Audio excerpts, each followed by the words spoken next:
Today we're going to keep talking about record labels, and I'm going to assume you watched my previous video, which I'll put a card up for, and that after watching that video, you've decided you want to pursue a record label. A record label has the sauce you're looking for and the resources and the potential help and benefits, and you've decided that's for me. Cool. So today let's talk about how to identify a record label that is going to be a suitable fit for you. Because, and I'm sure this is going to break somebody's heart, not every record label is going to be a good fit for you. There's a lot of record labels these days and a lot more specialization than there used to be. There's always been some specialization, but there's a lot of labels that do a lot of things these days. Some labels are very specific about what they release, and some labels are just kind of a crapshoot. So the first thing to really think about when you're looking for a label is, what is it you are looking for? If you've seen my video about the benefits and the pros and cons of a record label, what about that was exciting for you? Are you looking for physical media? Check. That's pretty much all of them. Are you looking for assistance with other physical products, merchandising, digital stuff? Digital is not a physical product, Jeff. Digital products, potential marketing, PR. Do you want logistic help with resources for like touring and booking and stuff like that? Which of those things are you looking for? Because some of those labels do some of it, and some labels do a lot. So again, it's important to know what it is you're looking for before you go knocking on people's inboxes saying, hey, please put me on your label. I'm going to be a valuable resource for you. Because it is a two-way street. You are a resource to the label of music. A record label can't sell nothing. It needs an artist to make music in order to sell it. And you have decided that you need a record label to sell that music and provide other benefits that allow you to keep making music. And around we go. If you're looking for physical media, which types are you looking for? Do you want 8-track, Grandpa? Are you looking for tapes? Are you looking for CDs? Are you looking for vinyl? CDs are pretty ubiquitous. There's a lot of places to get CDs. A lot of labels do CDs. Also, CDs are by far like the easiest thing to get independently produced without a label. There are so many websites that allow you to just drag over a WAV file, upload album art, boom, you're your own label. You can make so many CDs this way. It's pretty cheap. So if you're not looking to do that many, or if you're trying to do a lot, really, if you just need CDs, that's an easy way to go. You don't need a label to get CDs. Tapes are trickier. Tape duplication is a more specific process. It's also pretty prone to error a lot of the time, so it's nice to have somebody on the other end of that to handle that for you. There are a lot of labels specifically within heavy metal and related subgenres that specialize in tapes, because tapes have kind of a cult following. There's a lot of labels that do tapes. Some of them just do tapes. That's it, just tapes. Some specialize in tapes but do other formats. And then there are labels that are for vinyl. Vinyl is the most expensive. It sucks to pack, it sucks to ship, it takes a long time to get made, but people love it. It's worth a lot of money if it's done right, and people will spend a lot of money on it. So if you're just looking for tapes and CDs, that might be an easier sell for someone than if you're a new artist knocking on an inbox saying, hey, I'd like for you to make 100 vinyl, which depending on, the sleeves and inserts and the colorway of the actual vinyl that you choose could be thousands of dollars. Vinyl is expensive. So think about what you're looking for from a label when you're browsing the options. The second thing to think about is, now that you know what it is you're looking for, you want tapes, you want CDs, and you've decided that you are ready for a label, it's time to do a little self-assessment and take a look at whether or not you are ready for a label. Do you have a consistent amount of Bandcamp listens? Are people buying your digital only? Do people buy products that you released with other labels, if anything? How much social media interaction do you get? How many followers do you have? These are not indicative of the value of your art, but like I mentioned earlier, this is a business. Labels can't sell anything if no one's coming in the door. And your ability to self-promote or promote on behalf of the label to an extent is going to be important. Labels want to look at an Instagram page or a Bandcamp and see sales. Look at your Instagram and say, hey, look, this person promotes their own stuff regularly. They get a decent amount of likes relative to the amount of followers that they have. They post regularly. If you haven't posted on your Instagram in 4 years, or you don't have any Bandcamp streams, or you have nothing going on your Spotify is like its own thing. But if you just want someone to put money into you, but you don't have anything going on your own, probably going to be a tough sell. What's the benefit there? So if you've kind of done a self-assessment, you said, hey, we get consistent streams, we have consistent sales, we have a steady growth of followers, we play some shows. If you play shows, that's not for everyone, but you have something that you think is valuable to a label.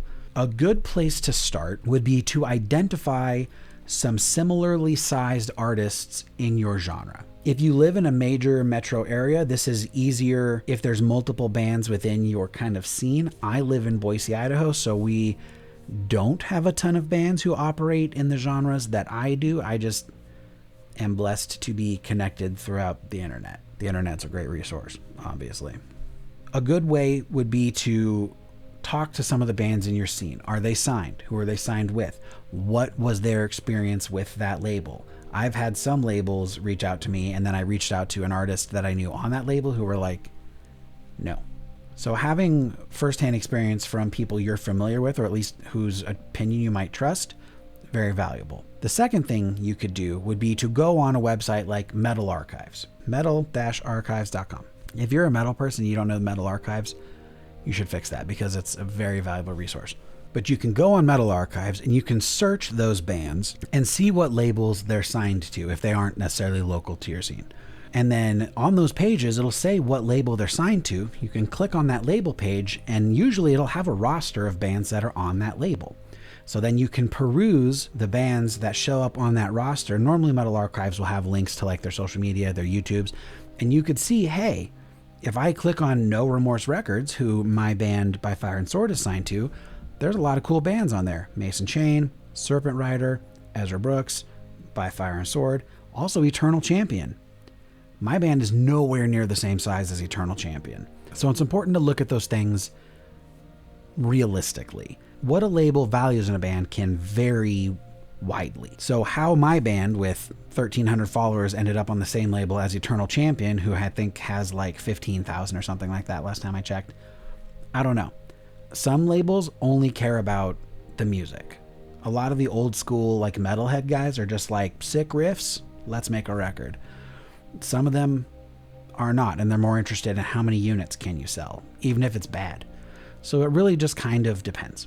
But on the flip side of that with the Metal Archives, if you know of some labels you want to shoot for, but you don't know if necessarily you're going to be a fit, which would be a weird thing because you clearly know about that label through some other bands. But bear with me. Let's say you are more familiar with a label than perhaps some of the artists on it, or you only know a handful. Go to Metal Archives, look them up, see who's on their label. You can see where you fit relative within. The other way to do this is through social media. I prefer Instagram because I'm a visual guy and I also think Facebook sucks. But go to an artist's Instagram page, see what they're talking about. Most bands who are signed to a label will post about their label if they're doing things actively. What kind of engagement do they get on those posts? And then you can find those artist pages through the band pages and see what other kind of bands they're talking about on their pages. Another thing to think about is, are you an aesthetic fit? Some labels, specifically more within kind of like the dungeon synth, black metal end of things, care more about aesthetics than maybe dudes who are into like the new wave of British heavy metal or European power metal. That might matter a little less to some of those labels, but it kind of depends on the genre. But, you know, if you're a white tops denim jacket type of metal band, I don't know that Peaceville Records is going to be for you necessarily, but that's really for you to decide when you submit. So if you think that you're a comparable size, you offer music that is of a comparable type, or at least is special, because if you don't believe in yourself, you cannot expect anyone else to, and you have found some labels that you think are a good fit, now's a good time to kind of narrow those down. The last time that I went through a submission process, I submitted to over 50 labels. Of those 50 labels, 4 of them got back to me. One of them was Metal Blade, and they told me no. But they replied to me, which was very cool. So the response rate on demo submissions is usually not super high. You can't expect every label you submit to reply to you. Labels get a crazy amount of submissions. Like even small labels that you aren't familiar with get so many submissions, and so many of them are bad, which is why submitting to a label is very important that you do it correctly. And we'll go over how to do that in a different video because I'm a real stickler about this. And I think it's so easy to do right, and so many people do it wrong. It's wild. You're going to want to find a handful of labels that you jive with, or at least that you're shooting for. Again, be realistic.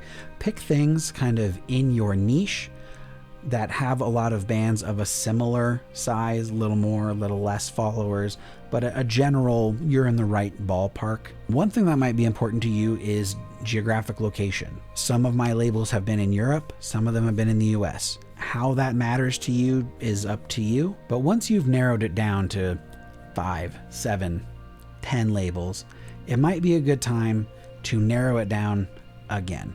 That's not to say you can't submit to everyone. I mean, personally, I would think submit to as many as you think you would be a reasonable fit for, but again, be realistic. If you see labels that specialize in tape, don't go knocking on their inbox asking for vinyl. You're gonna look stupid. Especially if you haven't worked with them before and you have no demonstrated history of being able to move units. Specifically if you're looking for like vinyl, just because it's so expensive. But really the key here is lean on your network. If you're an active band, or even if you're a new band, you probably know some people in your scene who are connected, who have released before, who can point you towards labels.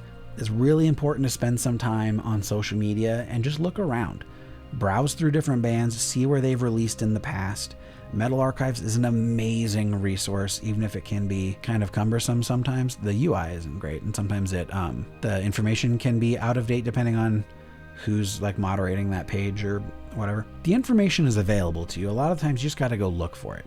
Most bands are not in the space starting out where labels are knocking on your door. I've been in that position. It's very flattering. Some of my best successes have come from labels I submitted to.